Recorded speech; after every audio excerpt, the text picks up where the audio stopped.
I think it's a kind of security which I've always believed in.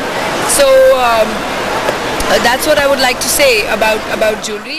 ಪ್ರತಿ ಬಾರಿಯಂತೆ ಈ ಬಾರಿಯೂ 10 ಹಲವು ವಿಶೇಷ ಆಭರಣಗಳನ್ನು ಹೊತ್ತು ಬಂಗಾರದ ಸಂಸ್ಥೆಗಳು ಪ್ರದರ್ಶನಕ್ಕೆ ಆಗಮಿಸಿವೆ. ಸಾಂಪ್ರದಾಯಿಕ ಆಧುನಿಕ ಆಭರಣಗಳು, ಹರಳು, ಮುತ್ತು, ವಜ್ರ ಹೀಗೆ ಸಾವಿರಾರು ಬಗೆಯ ಉತ್ಪನ್ನಗಳು ಒಂದೇ ಸುಲಿನಡಿ ಮೇಳೈಸಿವೆ. ಎರಡು ಡಿಸೈನ್ ಮಾಡಿ ಮ್ಯಾನುಫ್ಯಾಕ್ಚರ್ ನಾವೇ ಮಾಡೋದು. ಭಾಳ ಹಳೆ ಪೀಸಸ್ಸು, ಆಂಟಿಕ್ ಪೀಸಸ್ ಅಂತ ಹೇಳೋದನ್ನ ನಾವು ತಗೊಂಡು ರಿಸ್ಟೋರ್ ಮಾಡಿ ಅದರಲ್ಲಿ ಸ್ಟೋನ್ಸ್ ಎಲ್ಲ ಸೆಟ್ ಮಾಡಿ ಪುನಃ ಹೊಸ ಥರದ್ದು ಹಾಕೊಳ್ಳೋ ಥರ ಮಾಡ್ತೀವಿ. Very nice. ಏನೋ ಯಾರಿಗಾದರೂ ಇನ್ ಪರ್ಟಿಕ್ಯುಲರ್ ಏನಾದರೂ ಸೀಸನ್ ಇದ್ದಾಗ, ವೆಡ್ಡಿಂಗ್ ಸೀಸನ್ ಇದ್ದಾಗ ಯಾವ ವೆರೈಟಿ ಬೇಕು they can come here under one roof only. They can buy whatever they want.